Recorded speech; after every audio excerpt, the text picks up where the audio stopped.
agora mais um Conexão Popular, o programa que debate temas cotidianos e também de interesse público aqui na TV Câmara Taubaté. Joana Castilho, ou Joaninha, como era mais conhecida, foi considerada a mais jovem acrobata da aviação pelo Guinness Book. A maior parte da vida ela morou aqui em Taubaté. O nome e a foto dela estamparam uma marca de refrigerante regional, dando ainda mais notoriedade para a cidade. Joaninha é um exemplo de pioneirismo feminino, que é o tema do nosso programa de hoje. E para conversar sobre esse assunto, nós recebemos aqui Emily Braz, que é primeiro-tenente do Exército e está em formação para ser piloto, e também Dávila Ariely, que é graduada em Ciências da Computação, empreendedora e também docente. Sejam muito bem-vindas, obrigada por aceitarem o nosso convite. Obrigada. E eu quero conhecer um pouco mais sobre a história de vocês. Vamos começar por você, Emily. Você vai ser a primeira piloto de helicóptero do Exército. Se Deus quiser. Como começou essa história? O meu pai é militar, então eu sempre admirei a carreira militar desde criança.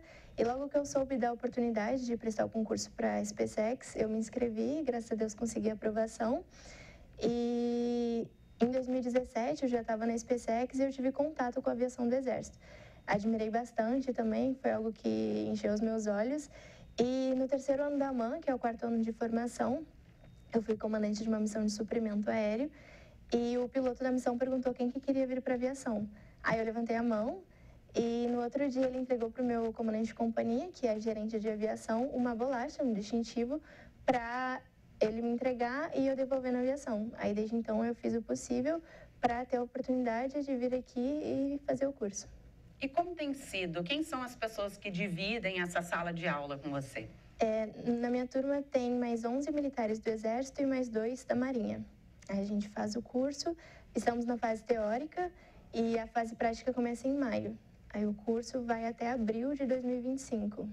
E você é a única mulher dessa turma? Sou a única mulher. E como que os colegas encaram isso? Acredito que não tenha nenhum problema. A maioria fez a AMAN comigo, né, a Academia Militar das Agulhas Negras, então eu já conhecia grande parte e acredito que não teve maior dificuldade quanto a isso. A nossa turma é bastante unida, a gente estuda junto, sempre que alguém precisa, os outros ajudam, então quanto a isso eu realmente vejo que não tem nenhum problema de tratamento, alguma diferença assim. E você, Dávila, conta um pouquinho sobre a sua história. Você é formada em Ciências da Computação. Tem muitos homens nessa área? Como que é a sua experiência hoje como docente também? A área de TI, ela tem essa porcentagem masculina, mas as mulheres estão ganhando o mercado aí dentro da tecnologia da informação. Na empresa onde eu trabalho, atualmente dentro da área de TI, somos em 2 mulheres. O restante são os homens, mas percebemos aí que as mulheres têm se candidatado às vagas, têm pegado gosto por esse mercado da tecnologia. E, na sua opinião, por que você acha que as mulheres ainda são minoria nesse espaço?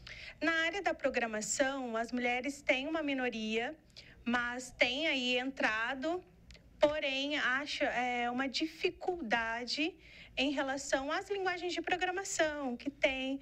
Mas as mulheres, elas ganham mercado dentro da tecnologia nas áreas mais teóricas, como gestão de projeto, análise. A parte de desenvolvimento mesmo é a questão que entra mais a parte masculina.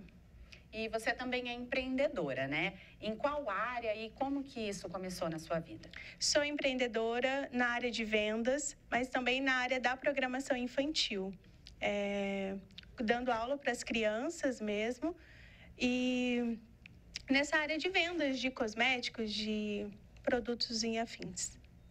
Agora, segundo uma pesquisa da FGV, 51% das mulheres estavam empregadas em 2021, o que equivale a 20% a menos do que os homens. Se considerarmos que somos maioria, né, somos mais da metade da população, então esse número acaba ficando ainda mais acentuado. E a minha pergunta é, por que as mulheres estão atrás nesse cenário? Por que elas estão menos presentes no mercado de trabalho? Acredito que seja pelas oportunidades. As empresas pedem alguns tipos de experiências que as mulheres não têm, devido a passar muito tempo mais com os afazeres de casa, ter essa área da vida voltada mais para casa. Então, hoje em dia, o mercado em si da tecnologia, ele pede muita experiência. E que nós que estamos aí recém-formadas, entrando nesse mercado, acaba deixando a desejar por conta dessa experiência absurda que eles pedem.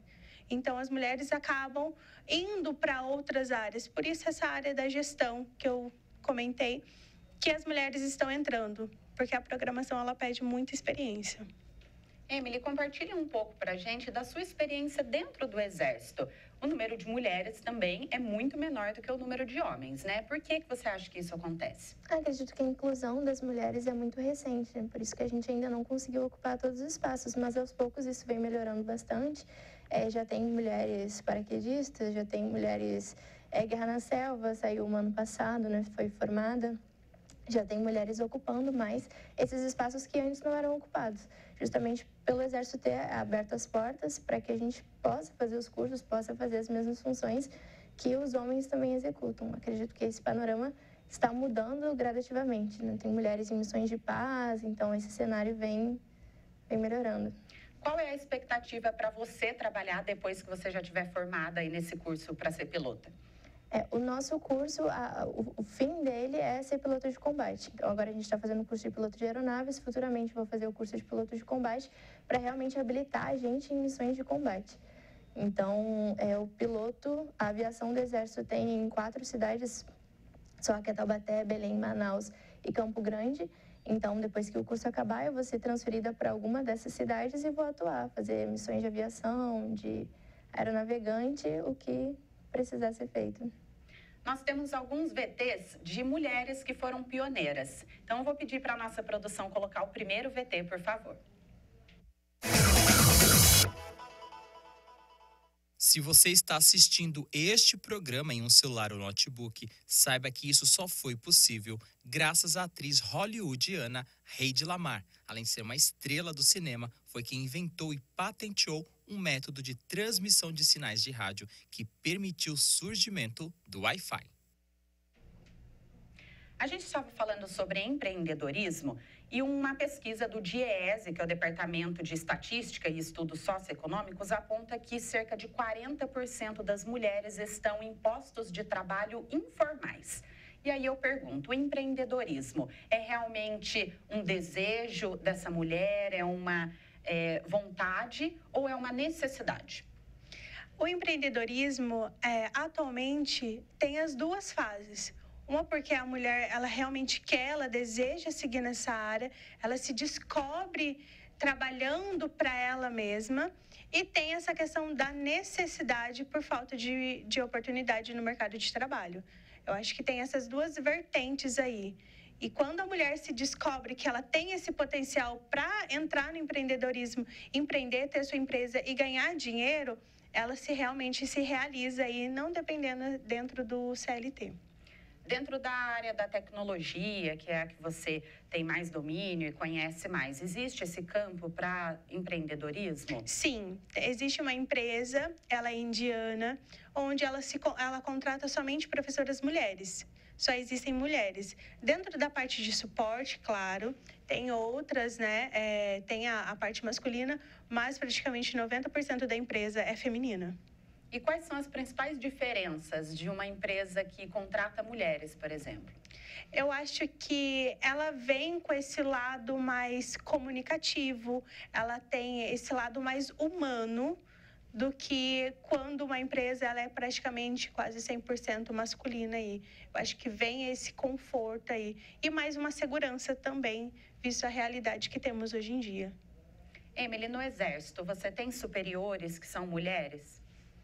Atualmente, não. Ali no CIAVEX, no Centro de Instrução de Aviação do Exército, somente homens. E você precisou passar também por um processo de seleção para você entrar no curso de formação para piloto. Como que foi essa seleção? Logo que eu me formei na MAN, eu fui servir em Santa Maria, no Parque Regional de Manutenção da 3ª Região Militar. E lá, na minha antiga OM, eu solicitei o curso pelo sistema. O meu diretor, lá no parque é diretor que chama, homologou a inscrição. Então, a diretoria responsável selecionou alguns militares, dentre de todos os inscritos, para realizar os testes psicotécnicos e os exames de saúde. Então, eu fiz uma bateria de exames, fiz os testes psicotécnicos, fui aprovada. E, dentre esses aprovados, foram selecionados os 12 para fazer o curso. E você tem conhecimento se tem alguma outra mulher hoje no Exército que tem vontade também de seguir os seus passos? Com certeza. Inclusive, já saiu a seleção para fazerem os testes da próxima turma e tem uma mulher que vem fazer os testes. E você acha que a sua história teve papel fundamental nessa escolha dela? Como que você vê motiva. Você abrindo, né, esse caminho? Acredito que motiva. Inclusive, quando saiu, ela veio falar comigo, aí perguntou como que era, eu ajudei também, falei como que eram os testes. Para ajudar ela a conseguir também. Bom, a gente tem mais um VT, então, de uma mulher pioneira. Vamos assistir. Dirigir em dias de chuva ou neve se tornou algo um pouco mais tranquilo depois da invenção do primeiro sistema automático para limpar o para-brisa do carro.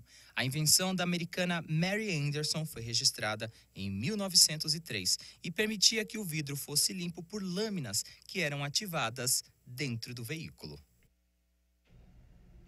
Agora nós vamos para um rápido intervalo e, na volta, nós vamos falar sobre um plano do governo federal para o avanço de políticas públicas voltadas para as mulheres. Não saia daí, a gente volta já.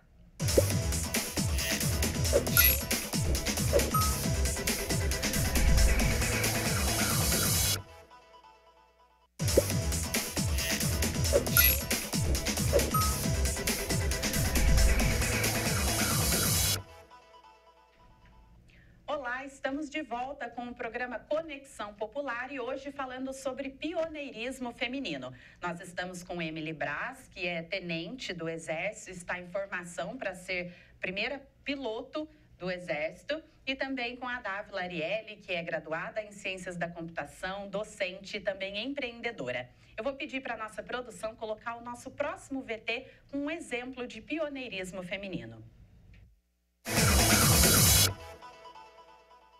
A americana Stephanie Kolek criou em 1965 uma fibra sintética resistente ao calor com uma estrutura molecular que a torna incrivelmente forte. Esse material, com o nome comercial de Kevlar, é mais resistente que o aço e muito leve e é usado principalmente em coletes à prova de balas. Dávila, você está ali em campos tanto femininos quanto masculinos. Então, ciências da computação é uma área muito masculina, como você mesma falou, mas a docência é uma área muito feminina, em que a gente vê maior presença de mulheres como professoras. Como que você transita nesses dois ambientes? É uma transição muito interessante, porque ao mesmo tempo que você tem muito contato com as mulheres, como atualmente na empresa onde eu trabalho, 76% aproximadamente são mulheres dentro de todas as áreas, né? A partir da gerência, porque a nossa gerente, ela é uma mulher.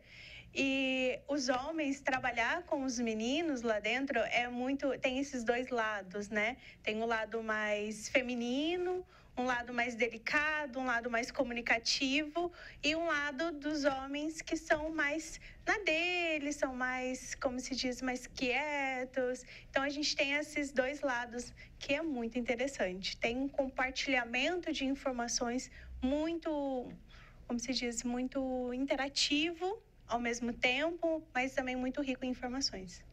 Agora, na sua área de empreendedorismo, você lida mais com as mulheres ou mais com os homens? São mais mulheres. Dentro do empreendedorismo em si, são mais mulheres. São produtos voltados para o lado feminino, então as mulheres ganham aí o mercado nesse sentido. E quando você decidiu fazer ciências da computação, como que foi para sua família, para os amigos? Teve alguma resistência? Alguém que julgou, dizendo que não era uma área tão apropriada assim para uma mulher? Não, pelo contrário. Tive todo o apoio da minha mãe. Por mais incrível que pareça, eu apoio mais da minha mãe do que do meu pai na época. Meu pai não queria que eu fizesse uma faculdade longe. E a minha mãe não, a minha mãe ela já impulsionou, não, vai. No entanto que eu fui bolsista para a Uni na época e minha mãe falou assim, não, é uma oportunidade grande que você tem agora e vai. Como se diz, coloca a cara no mundo e só vai. Agora, tem algumas profissões também que elas são mais desempenhadas por mulheres. Então, a área da beleza, diaristas, né? A área da limpeza, geralmente a gente encontra mais mulheres. A gente pode considerar que algumas funções são mais apropriadas para um gênero ou para o outro? Questão da força física, por exemplo. Qual que é a sua opinião, Emily? Eu acredito que é uma construção social. Por exemplo, as diaristas, a gente vê muito mais mulheres, né? Acredito que é realmente pelas oportunidades de trabalho que vai surgindo. No Exército, a gente é tratado igual aos homens, não tem essa diferença. A gente tem o treinamento físico todos os dias, porque 3 vezes ao ano a gente realiza o teste de aptidão física. A gente, como militares, precisamos sempre manter o nosso corpo físico bom, uma boa condição física. Então, nesse teste, apesar dos índices serem diferentes por questões físicas, os testes são os mesmos, né? Então, a gente faz corrida em 2 minutos, a gente tem que fazer flexão da barra fixa. Para as mulheres são 7. É um número considerável, a gente precisa treinar bastante. Para a minha idade, né? Separado por idades. Flexão normal e abdominal. Então, os testes são os mesmos. Acredito que essa questão da parte física, se as mulheres desenvolverem um treinamento, acredito que seja possível, né, ocupar qualquer espaço também. Nos últimos 10 anos, a gente teve um aumento significativo no efetivo feminino do Exército. Passou de 4.000 para cerca de 13.000 mulheres. Eu queria que você contasse um pouquinho como que é o dia a dia ali no Exército, quais são as atividades que você desempenha. Atualmente, eu estou realizando o curso. Então, a gente faz um treinamento físico pela manhã, depois a gente tem instrução o resto do dia todo. Aí, à noite, tem que chegar em casa e estudar mais um pouco. Mas, ano passado, eu era almoxarife. Então, como eu sou de intendência, que é uma função mais administrativa, eu era responsável pelas aquisições da minha OM, da minha organização militar. Então, eu verificava o que a gente precisava de material de escritório, material de faxina, realmente material de almoxarifado. Aí eu fazia as requisições, enviava para a seção de licitações e contratos para poder empenhar esse material, receber, controlar o estoque e distribuir para seções para eles poderem realizar a atividade fim. Então, eu era a atividade meio que possibilitava a realização da atividade fim da minha antiga OM, que é um parque regional, que era voltado para a manutenção de blindados. Inclusive, no meu primeiro ano, servindo lá, eu era comandante do pelotão de suprimento. Aí eu tinha um estoque de peças de blindados e também tinha esse controle de para qual blindado ia, para qual viatura, para qual regimento. Então, realmente tinha que ter essa gestão de material, de pessoas, enfim. E o Exército, ele desempenha também diversas atividades junto à comunidade atualmente. A gente vê essa integração, inclusive recentemente a Prefeitura de Taubaté pediu o apoio do Exército para ações de combate ao mosquito da dengue. A presença de mulheres no Exército facilita essa relação entre o Exército e a comunidade? Acredito que, como ela falou, a mulher tem esse aspecto mais humano. Por isso, inclusive, é necessário mulheres em missões de paz para ter esse contato com a população e essa confiança maior. Acredito que outras mulheres, que crianças também, elas se sentem mais à vontade, mais confortáveis vendo outras mulheres, né? Essa sensação de confiança maior. Bom, agora vamos falar um pouquinho sobre o plano do governo federal, que estabelece algumas metas para colocar em prática políticas públicas voltadas para as mulheres, que é o relatório da Agenda Transversal Mulheres. Dentre esses objetivos, um deles é aumentar o número de mulheres em espaços de poder e de decisão. Então, aumentar esse panorama para 45%. Qual que é a opinião de vocês com relação a isso? Qual é a importância de nós termos mulheres em cargos de chefia, de liderança? Quais são as principais diferenças entre uma mulher e um homem? Antigamente, né, as mulheres ficavam dentro de casa e os homens saíam para trabalhar, né? Então, como se diz, a voz era do homem. Hoje, atualmente, já é totalmente ao contrário. A mulher tem a voz, a mulher tem esse poder de compra, esse poder de decisão.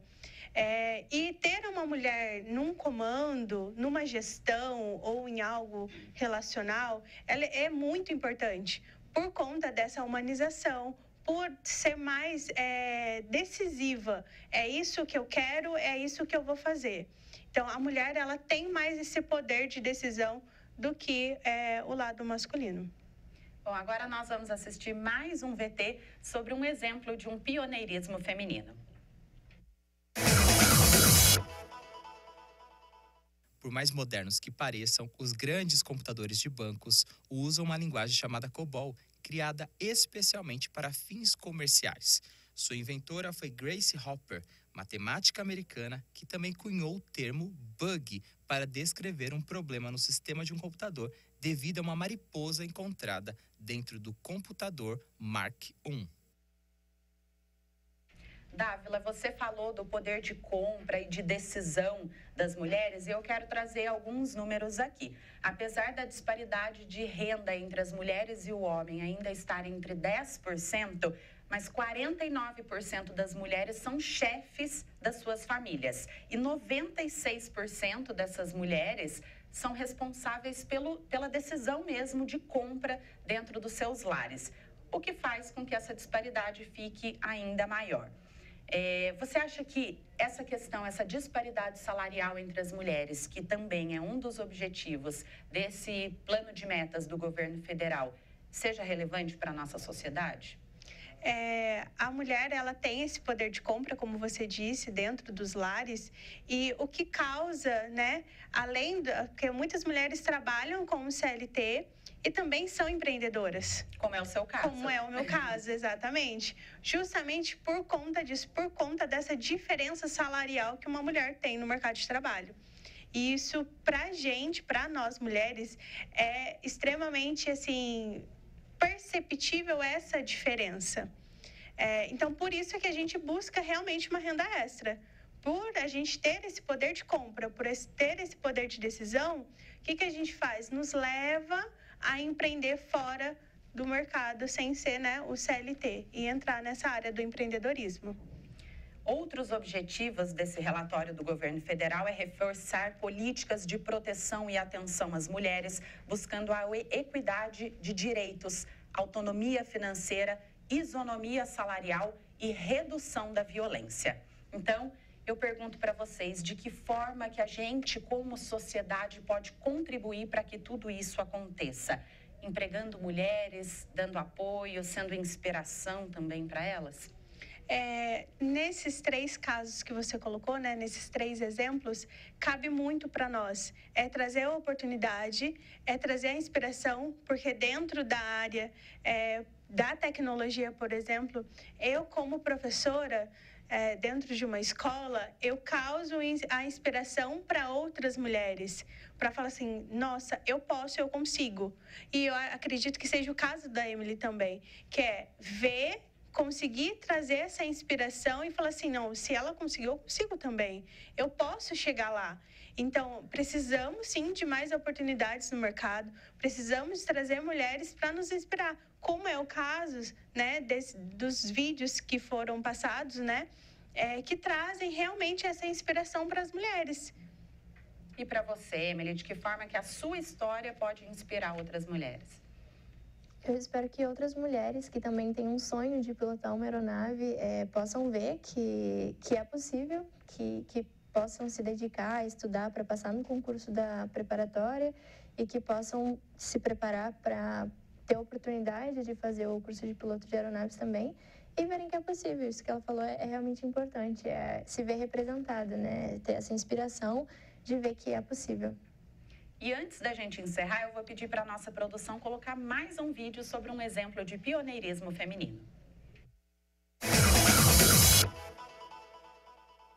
Nascida na Alemanha, Amalie Auguste Melita Bentz criou o primeiro filtro de café, já que os coadores de pano feitos de linho eram bastante difíceis de limpar.